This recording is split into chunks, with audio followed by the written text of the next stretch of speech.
it analyzes data in a way that I've never seen anything analyze data because it's so dumb and smart at the same time. But Yes, it's nothing I would ever consider submitting. And it's also something that's difficult to perform a traditional CS computer system validation within our regulated. We do ourselves look at and use machine learning to help push different paradigms of what we should set up within our expert system, but we don't use that. We use our own test dummy data. So we have used it in that way as well, Chad, where we've thrown and tried to think outside the box, but then we try to take that problem it's found, if it's legitimate, and then code it in a way that is predictable. Welcome to the BioTalk Unzipped podcast, where we unzip the stories behind medical progress by sharing the latest and greatest advances in biopharmaceuticals and medical technologies in a fun, entertaining, and enlightening format. And now your co-hosts, Gregory Austin and Dr. Chad Briscoe. Hello, and welcome to episode 5 of BioTalk Unzipped. I'm Gregory Austin, your host. I'm here with my wonderful co-host, Dr. Chad Briscoe, and today we have our next guest, Dr. Stephanie Pasas Farmer. Stephanie is a recognized bioanalytical expert in the area of discovery and regulated bioanalysis for pharmaceutical, biologics, and hybrid technologies, including antibody drug conjugates. She's gained insights over 20 years focused on bioanalysis operations in global biopharmaceutical companies, CROs, and consulting. Stephanie founded Ariadne Software in 2018 and led development of RedThread, an AI-enabled solution for challenges in bioanalytical data review. Prior to Ariadne Software, Stephanie created BioData Solutions, a scientific advisor firm whose aim is to help sponsors advance early-stage molecules into potential new drugs with bioanalysis supports and regulatory compliance planning. Before that, she led a team of scientists at a global bioanalytical lab focused on supporting large molecule and antibody drug conjugates and various other roles in the field of bioanalysis. Stephanie earned her PhD and master's degrees with honors in pharmaceutical chemistry from the University of Kansas, go Jayhawks, and received a bachelor's degree in chemistry from St. Mary's College of Notre Dame. Hi, Stephanie. Welcome. How are you? Thank you. Very well. Thank you. How about yourself?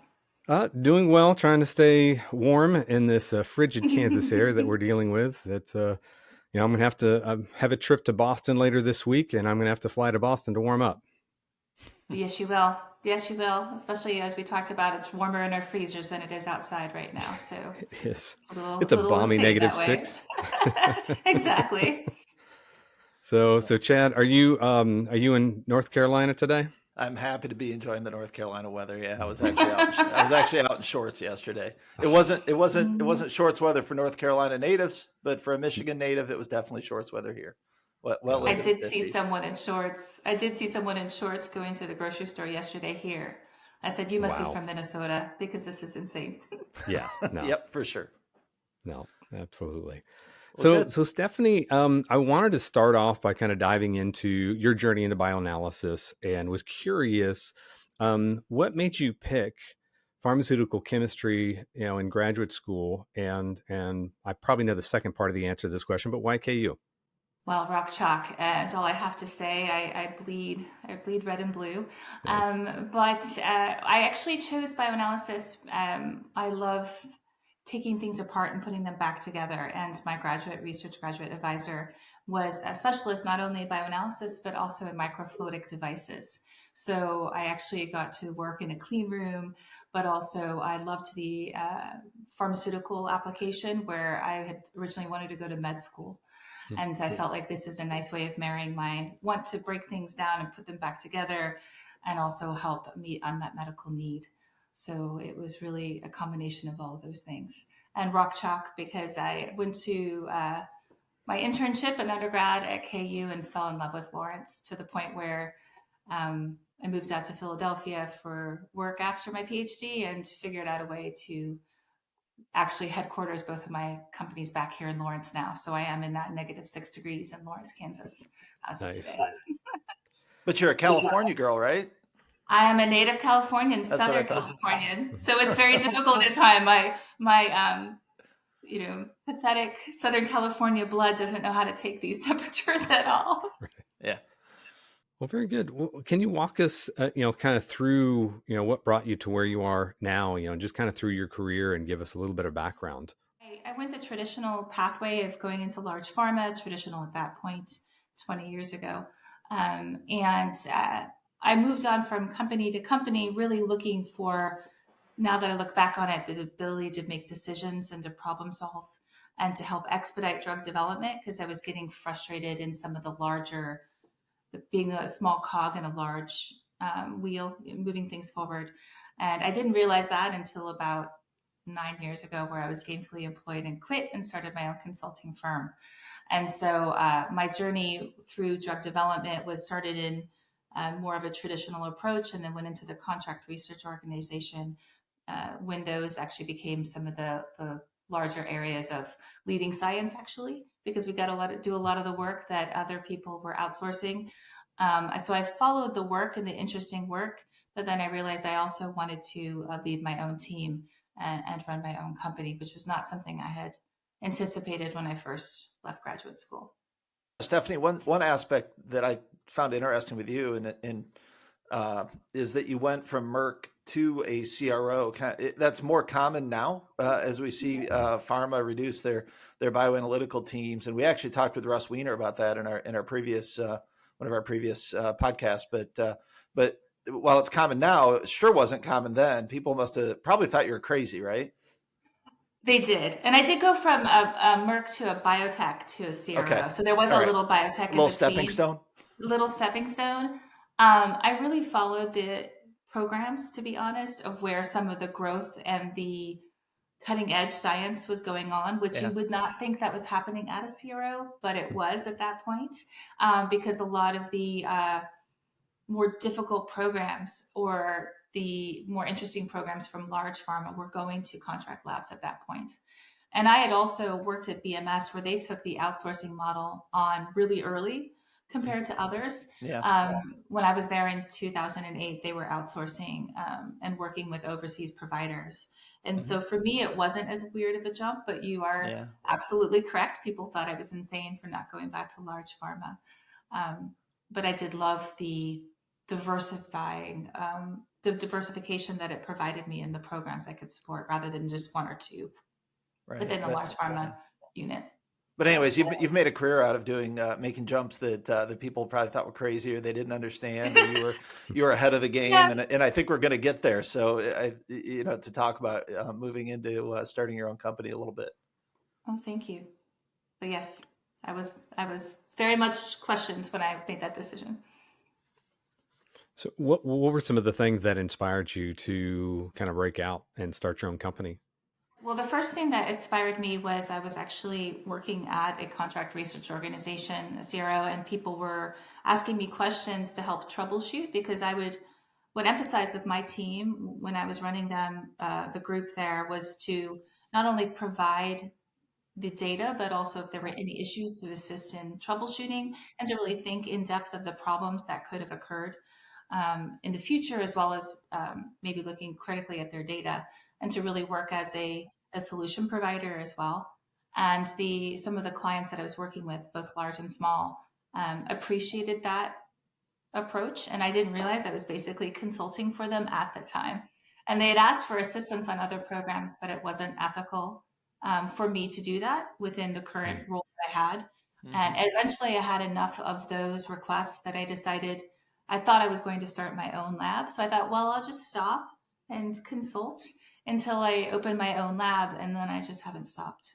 So it was really the want to try to do things differently. I was interested in starting a molecular lab, which now we all see cell and gene therapy is where things are at and moving forward. So that was about 9, 10 years ago. So who knows Do where, you if feel I like would that was a missed opportunity? have, no, because I consciously made it. Yeah. So if I had not consciously made that decision, then yes, running a lab, as Chad, I genuflect to you. It's a very difficult job, especially in It the is. regulated It is. field. So I'd Yeah. rather assist others in that growth Mhm. and be a partner in that, and a thought leader behind it, than actually do it myself. So it's Yeah. a whole nother thing to do that. So Without a doubt. Absolutely. And then what led into Ariadne Software? The volume of data that was eyeballs on spreadsheets. Hmm. As a consultant, and it's just it's overwhelming the amount of data that we have to review and audit by just, as I said, eyeballs on spreadsheets or Word documents. And I was sitting there, it was Christmas time many years ago, and I had like the three screens up and all the papers printed out, trying to understand how table one matched up with table 100. And Hmm. my husband, who had been reading a book on AI, said, "Wouldn't that be great if there was a software that could do that for you?" And I Hmm. was like, "Well, yeah, actually, that would be incredible." And there wasn't anything. So I decided to try to build it. And so Yeah. that is where it came from. So did you start with the idea that you were building it just to make your consulting business stronger, or did you start it with the idea of, hey, we're going to make another business out of this? It's purely a tool for my consultants, for myself. It was selfish reasons. Yeah. I'm not saying I didn't think there was a market for it, Hmm. but we did some market testing and kind of presented it in front of the Land O'Lakes group. And we Right. I actually remember went that. technology like twice in a row because we Hmm. updated it just to pressure test. We did put it in front of the agencies to let them know it existed. They'll never back anything up, of course, disclaimer. Not like I have some sort of rubber stamp, but really just put it in front of people to say, hey, is this something that the market needs? And it did. And they responded well. And then the pandemic hit. So we still existed and worked in the background, but we transitioned to where we actually then grew it even stronger and built out more modules while that time Well, occurred. I remember the first presentation. Well, I guess maybe it was your first presentation on Land O'Lakes. I think it was. It was the first time I had seen the software, and everybody in the room. I think it was like a lunch. It was either a lunch and learn, or it was. I just remember we were eating. For what it's worth, because I remember lots of good things about eating. But I remember the the presentation. With the heads were just blown. Right, like what? Like this is a tool we need in our labs. This woman needs to continue to push this software, because this is the sort of thing we need in our labs for checking data and looking at trends, picking up things that you don't pick up just by eyeballing it, right? That humans might miss. So yeah, it was really exciting, and so I think it's exciting to have seen the software continue to grow and advance. So congratulations for that, for sure. Oh, thank you very much. That's great. And for our audience, what is RedThread? What does it actually do? Is it more focused on discovery or development, or is it, can you use it either way? You can use it either way. Right now, it is an auditing tool that uses AI. It is not machine learning, which is the one that's federally regulated, Hmm. and that you have to go through the almost a software as a medical device approval program.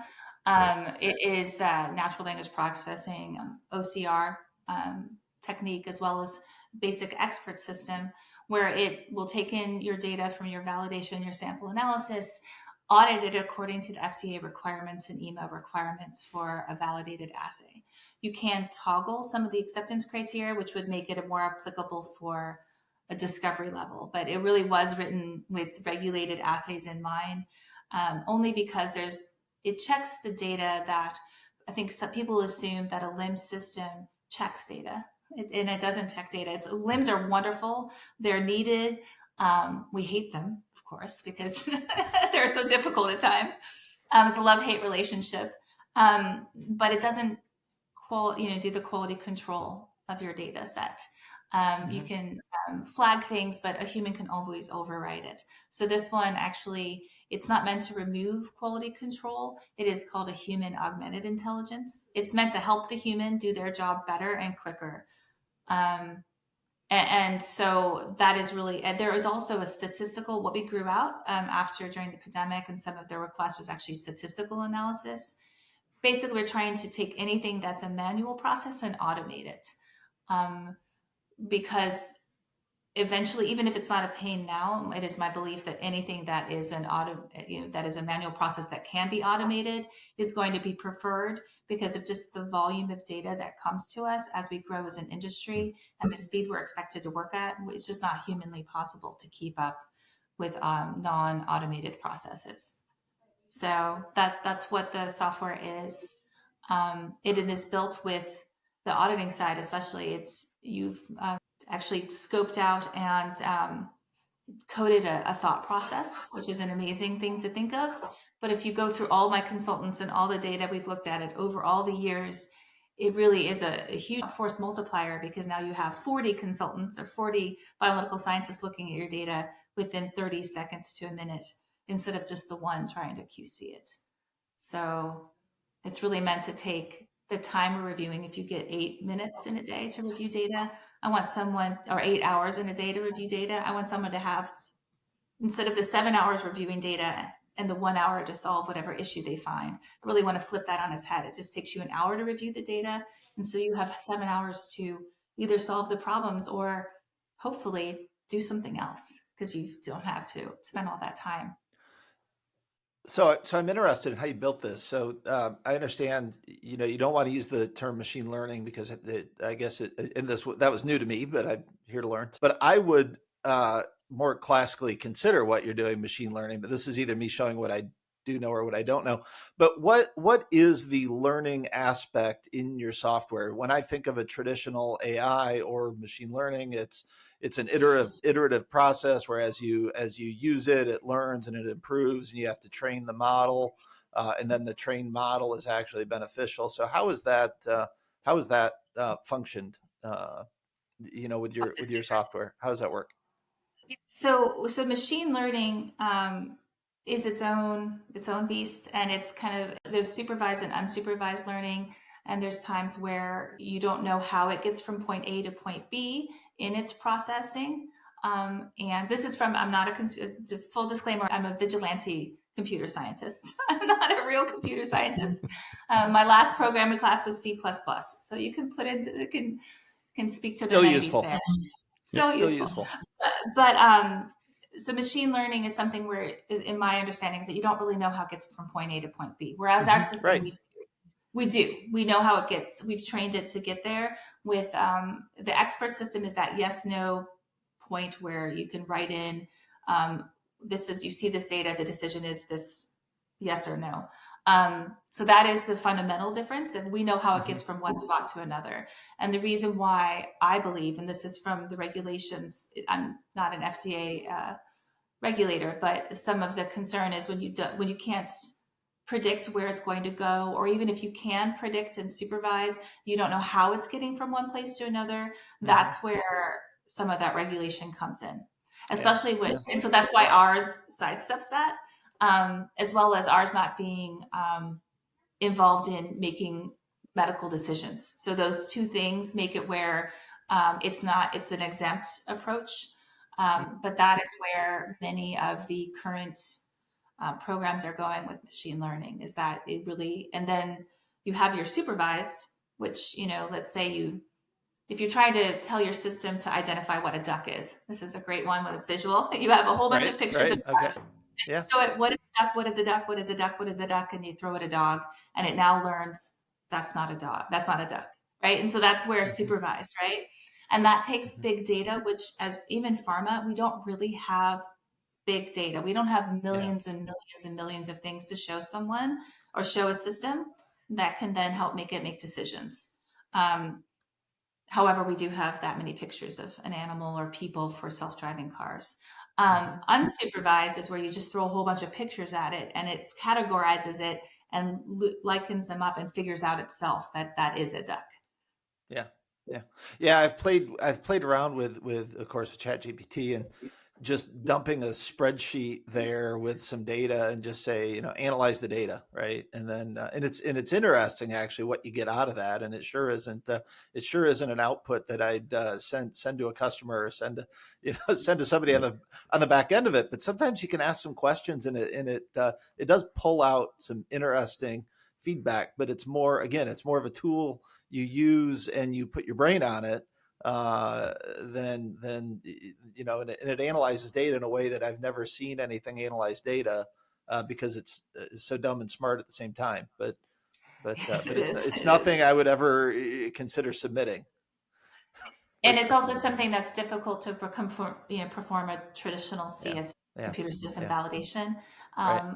within our regulated. We do ourselves look at and use machine learning to help push different paradigms of what we should set up within our expert system, but we don't use that. We use our own test dummy data. So we have used it in that way as well, Chad, where we've thrown and tried to think outside the box, but then we try to take that problem it's found, if it's legitimate, and then code it in a way that is predictable. So we can also have, you also don't, you lose IP. You don't have your IP if you don't know where it gets from one way to another, whereas ours is copyrightable. That's Okay. even a word. My husband's an IP attorney, so he probably is cringing when he sees this. I just made up a word. Like ESPN. He gets paid to know those things. You don't need to know whether copyrightable is a word or not. It is now. It is now. That's right. That's right. Well, we know nobody's going to be stealing your product. What do you see as next for you with AI? I'll throw two questions together here. Probably should, but what's next for you for AI with your software? Where do you see that going? And then I'm curious, as somebody who was thrown around using AI. Again, you were a pioneer, right? You were using these terms before anybody, before AI was cool, and outside of the science fiction movies. But what do you do in your daily life? How do you use AI in your daily life? Well, we still use AI as I said, as a more simplest approach for the RedThread and the stats Yeah. programs that we have. Where we are moving into is the QPCR realm, the Okay. molecular assays that Yeah. currently have limited support, Hmm. and definitely have no auditing support. And then we also don't have the regulations behind it. So it is a definite need, and where we've seen consulting growth as well as growth in the industry. So that's where I want to get a big push. I'm currently coming up with a business plan of how to basically double my my software side of the company, because I Wow. combined both companies, because I found that's a Hmm. different discussion we can have, but I did Hmm. combine both companies, but that was only for ease of running the company, because it got to a point where having two that were growing at the same time was difficult for myself to Yeah. run individually. Yeah. So we are coming up with a plan of how to grow and how to be ahead of the curve, because we did have these ideas early on, but because we're a small shop, we don't want to be scooped. So how can we move in that molecular space, flow, qPCR, ddPCR, to assist and not necessarily be a LIMS, but be a data auditing and Hmm. review component that doesn't have right now. Yeah. Cool. So I'm going to Interesting. be the dumb non-scientist and ask the dumb question here. What does QPCR mean? It's a quantitative qPCR. It's what you use for, people can use it for monitoring both DNA and RNA. You can use it for, let's say, Moderna program, right? They have to use a qPCR for their COVID vaccine that was out there, because Right. they're delivering mRNA for COVID vaccine. A lot of the cell and gene therapy programs have to use this. Even the whole cell analysis, where you're monitoring, you're not monitoring, you're changing the individual's genome or phenome, genotype meaning the genetic material, or phenotype how it's presented, and the proteins that are available to fight diseases. When you're doing those altering down to that basic of a molecular level, you have a lot more requirements in monitoring it for safety and efficacy. And so, whereas I have this visual, which shows just back in the mass spec day, there's one assay, one this way.